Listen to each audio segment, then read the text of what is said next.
आम्ही काय माझ्या तोंडात सांगत नाही, ते आपण समजून घ्यायचं. प्रत्येकाचा धंदा आहे, पण त्यांच्यासाठी तर जोरदार करा, कारण कोणी सांगितलं की सोपं नाही आहे, बरोबर आहे. कारण ही नाडी डॉक्टरच्या हातात आणि ही नाडी आहे आमची त्यांच्या हातात राहते. कशा असतात बघा, त्यांनी मनात आणलं साप वाट लावून टाकले काय बाबा, पण तसं करायचं नाही. आयुष्य सांगतो, धंदा जर चांगला करायचा असेल तर कधीच आपल्या धंद्याबरोबर बेईमानी नाही करायची. समजलं की आई तुला एक माझ्याबरोबर आजच्या दिवशी तुला एक सल्ला देतो तुला, तरी तुला कमी नाही पडणार, लक्षात घे. कारण प्रामाणिकपणा असायला पाहिजे. बुवानी सांगितलं काय, संयम नको. बुवा संयमावर दुनिया कायम. संयम त्याच्याकडे नाही ना, तो माणूस अहंकाराने म्हणतो. लक्षात घे, संयम हा फार गरजेचा आहे. बरं पहा, मी पुन्हा एकदा सांगतो की मगाशी ज्या महिलांनी जे भजन केलं त्या महिलांसाठी एकदा जोरदार टाळ्या वाजवा. कारण त्यांनी आईचा खरा जागर केलेला आहे. प्रत्येक गाणं त्यांचं तुम्ही गीत ऐका, बुवा तुम्ही काय बोलत नाही का, दोघी तुम्ही कुठेतरी बेसूर होतो. बुवा तुम्ही भजन चालू करताना काय सांगितलं, माझी तब्येत जराशी बरी नाही, माझा आवाज थोडंसं नाही केलं, तसं पण त्यांचं पण काहीतरी प्रॉब्लेम असू शकतो ना. स्पोर्ट्समॅनशिप असायला पाहिजे. स्पोर्ट्समॅन शिकवताना तिथं मागं पाहिजे तुम्ही ही तुमची आहे म्हणून दाखवता, त्याच्यावर तुम्ही पटायचं. पण जे खरं आहे ते मान्य करा, कधीच कोणाला बोलायचं नाही. ज्याने भजन मंदिरात केलं ना तो देवाचा भक्त आहे, लक्षात घ्या. भक्त सुरत करतो की बेसुरत देवाला आवडतो, तो देवाला आळवतायला म्हणतो. देवाचं नामच म्हणून महत्वाचं. तेव्हा मी किती चांगला गाऊन केलं त्याला महत्व नाही. ऍटलिस्ट मंदिरात आपल्याला तुमच्या गायनाला नाव राहिलं आणि माझी ऐकू पण नाही, कारण कोणाला नाव ठेवायची माझी ऐकली नाही, लक्षात घ्या. कारण ते कोण मोठं नाही. जगी सर्व सुखी असा कोण आहे, विचारी मनात दोन्ही शोधली पाहिजे. आहे पण सुखी सगळ्या परिपूर्ण कोण नाही, प्रत्येक माणूस हा अर्धवट आहे, लक्षात घ्या. मग तुम्ही काय दुसरं दिवस असतो महालक्ष्मी. आज दुसरा दिवस म्हणजे ब्रह्मरूपी. जेव्हा शंकर भगवान म्हणजे पार्वतीने जेव्हा जन्म घेतला हिमालयाच्या पोटी, तेव्हा शंकर बरोबर माझं लग्न व्हावं म्हणून तिला नारदाने सांगितलं तू तप कर. तो तप पण तिने असा केला की जवळजवळ 10,000 वर्ष त्या माऊलीने फक्त फळं खाल्ली आणि शेवटला 3,000 वर्ष फक्त सुखे वेदाची बनवली सुखी. आणि त्यानंतर ब्रह्मदेवाने तिला प्रसन्न होऊन सांगितलं की आता तुझं लग्न शंकराशी, आता हे तू व्रत सोड. यांनी पण आता व्रत केलेले आहे, तब्येत बघ कशी झाली आहे.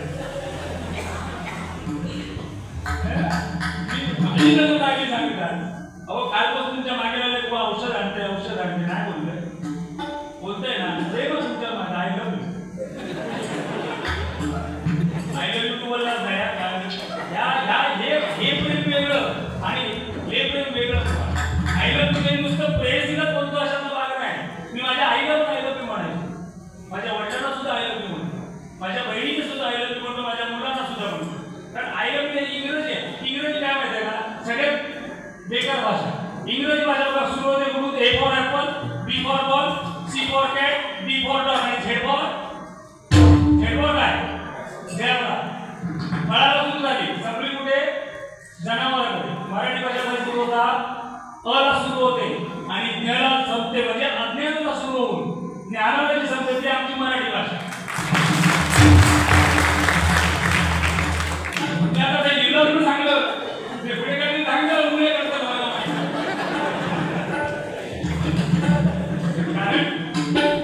प्रेझेन्स ऑफ माइंड म्हणतात ना, म्हणजे ते वर्ड अगदी चांगलं आहे. म्हणजे त्याचा जो बघा मी आता चांगला सांगायचा सगळा उलटा करून सांगतो आणि सांगतात काय हो त्यांनी गायला नाही बहिणी का लाडकी बहिणीचे पैसे मिळाले, तुम्ही नाव बदला ना सगळी कदम बरोबर तुमचं दिलं आहे. अहो ती लाडकी बहीण, त्या लाडक्या बहिणीमध्ये माझी बहीण आहे, माझी बायको आहे, माझी आई असेल कुठेतरी, लक्षात द्या. चांगलं होतं ना. लोक आजचं काय माहित आहे आपल्या मराठी समाजामध्ये म्हणा किंवा दुसऱ्याचं वाईट ते आमच्यासाठी चांगलं, दुसऱ्याचं वाईटात समाधान मानणारे आम्ही लोक, हे कुठेतरी संपूर्ण गरजेचं आहे. लक्षात घ्या. आज आईचा नवरात्रीचा उत्सव चालू आहे, त्यानिमित्ताने आज खरं सांगतो की हे प्रारब्ध असणं गरजेचं आहे. हे आमच्या दोघांच्या प्रारब्धाचा म्हणून तुम्ही आम्हाला या ठिकाणी बोलवून पाहिलं. एक राजा असा झाला की ज्याचा जन्म झाला महालात, आणि एक राजा असा झाला त्याचा जन्म झाला जेलमध्ये. महालात जन्म झाला तो प्रभू रामचंद्र, बरोबर की नाही? आणि ज्याचा जन्म झाला तो श्रीकृष्ण. 11,000 वर्ष श्रीराम जगले आणि 125 वर्ष श्रीकृष्णाने लीला दाखवली. पण त्या 11,000 वर्षात श्रीराम कधी हसले नाही, कारण त्यांच्या प्रारंभात नव्हतं. पण श्रीकृष्ण जेलमध्ये जन्म होऊन सुद्धा कायम असंच राहिला.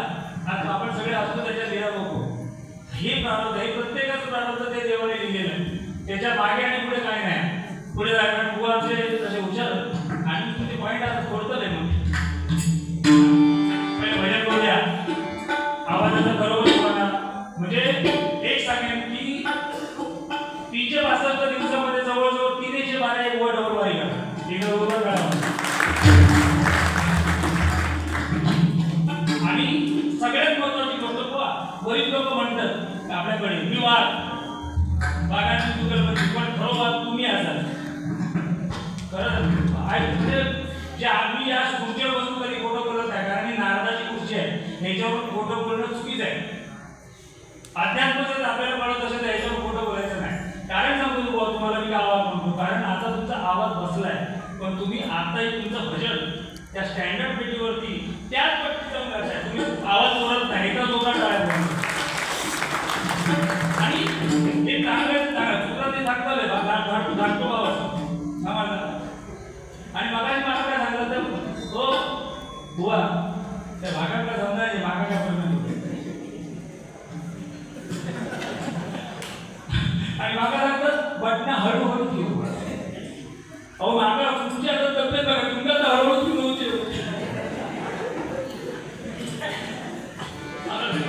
पार्ट ऑफ द जोक बघा, जो असं चुकी तो बुवाने खरं सांगितलं की अध्यात्म सांगणार आणि बुवा तुमचं संपूर्ण मनोरंजन करणार, तुम्ही गॅरंटी आहे. म्हणून त्यांना तुम्ही निवडलं की पहिली तुम्ही चालू करा. कारण मला कोण ओळखत नाही, बरोबर नाही. ते बुवा बरोबरच आपल्या महाराष्ट्रामध्ये खूप फेमस बुवा आहे. चला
सर्वात नवम आज आमच्यापेक्षा श्रेष्ठ तुम्ही आहे. त्याचं कारण सांगू. कारण नवविध भक्तीमध्ये श्रवण भक्ती सगळ्यात श्रेष्ठ आहे. लक्षात घ्या. आम्ही कीर्तन भक्ती करतोय बरोबर. कीर्तन भक्ती करणार म्हणजे आम्ही जाताना पाठी घेऊन जाणार. पण तुम्ही काय घेऊन जाणार? तुम्ही तुमचा वेळ देते. आज अशा काय टाइम इज मनी. आज टाइम वेळेला एवढं महत्व आहे ना. गेली वेळ आजची तारीख गेली तर परत कधी येणार नाही बरोबर. आणि तुमच्या म्हणजे म्हणतात ना हरिनाम हे कानावर पडण्यासाठी तुमच्या प्रारब्धात ते असणं गरजेचं आहे. आणि आज तुमच्या कानावर हरिनाम पडतंय म्हणजे तुम्ही पुण्यवान लोक आहे. त्याचा जोरदार काळ तुम्ही आम्हासाठी वाढवा. कारण एक ठिकाणी टाळी आहे. तुम्ही भजन संपल्यावर वाजवता ना. माझ्या भजनात काय वाजवलं तरी चालेल. माझं भजन संपलं की तुम्ही जी मला चांगलं वाटलं टाळू नाही ऐकलं तरी वाजवली तरी चालेल. पण भजन चालू असताना ही टाळी अशी वाजवा. हे संपूर्ण एकावर एक 2 3 हे 3 4 बोटांचे झाले किती जॉईंट 4 3 12 आणि अंगठ्याचे 2 हे किती झाले 2 मिळून 14. हे 14 आणि हे 14 हे एकावर एक आपण आपटले की 4 वेद 6 शास्त्र आणि 18 पुराणांची ही 28 टाळी आपण त्या परमेश्वराच्या चरणी वाजवतो. आणि ही परमानंदी टाळी लक्षात घ्या. आणि ही जर तुम्ही टाळी वाजवली तर तुमची भक्ती पूर्ण होणार. लक्षात घ्या. ही टाळी वाजवायला लाजू नका. जीएसटी वगैरे काय नाही. बरी सांगते हा ती ना ऐक. आता याने विषय काढला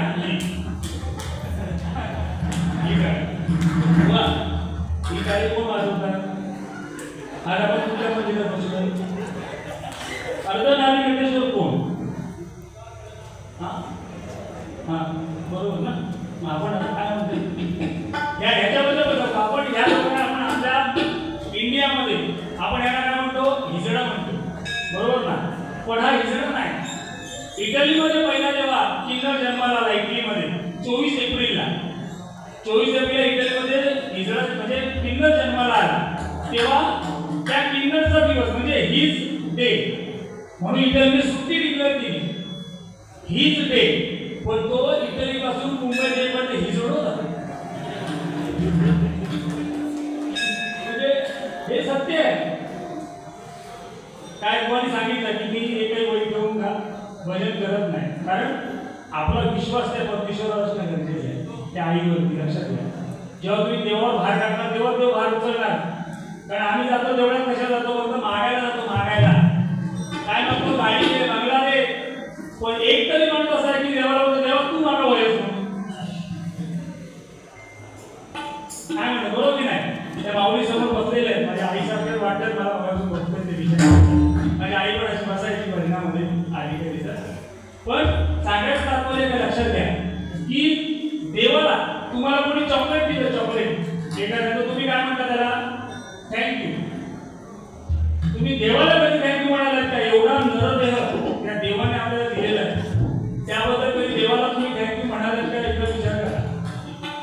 नाही म्हणाला असं तर एकदा त्या परमेश्वराच्या समोर उभं राहून त्याला धन्यवाद म्हणा की देवा एवढे वर्ष चांगलं आयुष्य दिलंच. आणि हेच खरं अध्यात्म आहे. आणि ही परंपरा देवाची आहे. लक्षात घ्या. चला मला वाटतं 19 मात्रा म्हटल्या अतिशय सुंदर. पोवाच्या म्हणजे गायनाची कोणी नाच करूच नाही. लक्षात घ्या. अतिशय गोड गळ्याचं म्हणजे आम्ही त्याला खूप मानतो गुरुवाच्या या बाबतीमध्ये नाही. बाकी अध्यात्म काय असतं पण मी तुमचा बघून रोज शिका करतोय. तुम्ही जे करता उद्योग सांगता ते बघून तुम्ही पण शिका थोडा अध्यात्म. Try but do not try. असं केलं try but do not try. मग काय ट्राय प्रयत्नाच्या अंती परमेश्वर आणि प्रयत्नाशी परमेश्वर एक प्रयत्न करून होईल नाही. पटना मात्र ती बरोबर समजलं घडू घेऊची.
यांना सगळ्यात पहिला मान भजनामध्ये. त्याचं कारण सांगतो तुम्हाला की मेलेल्या जनावराचं कातड त्या पप्पाला लागलंय, बरोबर नाही? आणि त्या मेलेल्या जनावराच्या कातड्यातून एक अतिशय सुंदर असा नाद ब्रह्म ते लोक त्याच्यातून काढतात आणि ह्या भजनामध्ये रंग भरतात. इथं सगळे पप्पाजी कोण असतात, सगळ्यासाठी होतात. कारण नाद ब्रह्म, शब्द ब्रह्म, नाद ब्रह्म, शब्द ब्रह्म आणि ताल ब्रह्म हे तीन ब्रह्म मिळतात तेव्हा तो परब्रह्म मिळतो आपल्याला. लक्षात घ्या, हे त्या ब्रह्मामधलं मोठं गुण आहे. पुढे जाय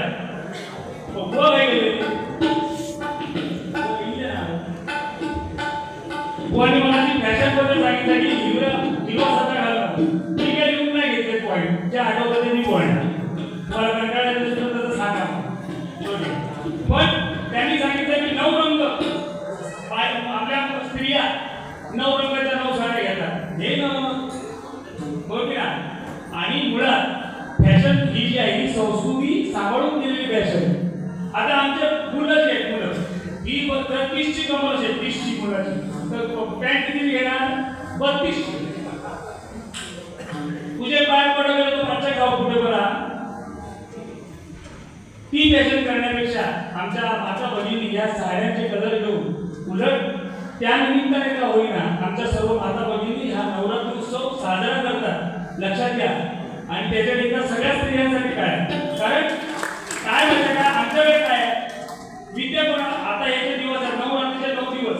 पहिले 3 दिवस हे दुर्गे मातेचे, दुसरे 3 दिवस हे महालक्ष्मीचे आणि शेवटचे 3 दिवस हे सरस्वतीचे. आमच्याकडे काय ताकद कोणाकडे दुर्गा मातेकडे, धनदौलत कोणाकडे लक्ष्मी मातेकडे, विद्या कोणाकडे सर्व. आमच्याकडे काय आम्ही खंडन गोपाळ नावापुरती बरोबर ना. म्हणून ही स्त्री श्रेष्ठ आहे. लक्षात घ्या. म्हणून माता आपली जी आहे आई आहे ही सगळ्यात श्रेष्ठ. आता मी ते गजरामध्ये तुम्हाला सांगितलं. आता वेळ नाही घालत कारण वेळ कमी आहे. मुलांचा गजर व्हायचा कारण मी बोलत आहे तो सकाळ तुम्हाला पण तुम्ही काय करायचं. चला तुम्हाला आपण वेळ देऊया. सारे बाबा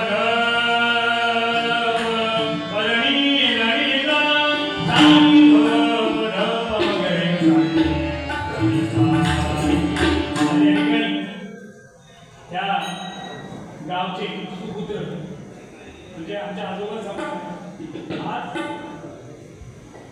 किती वर्ष 3 वर्ष झाली ना.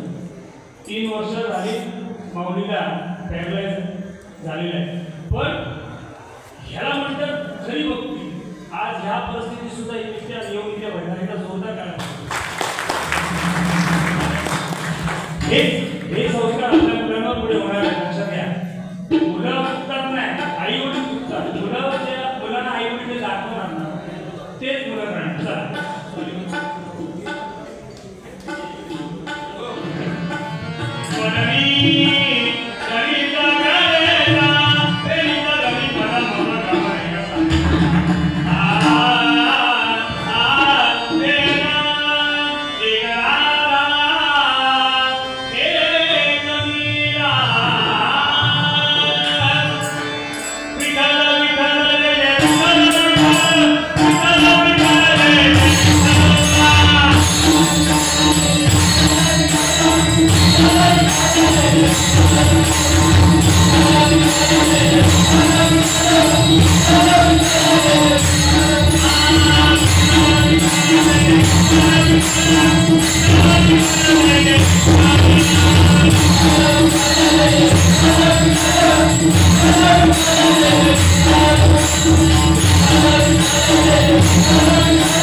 Oh,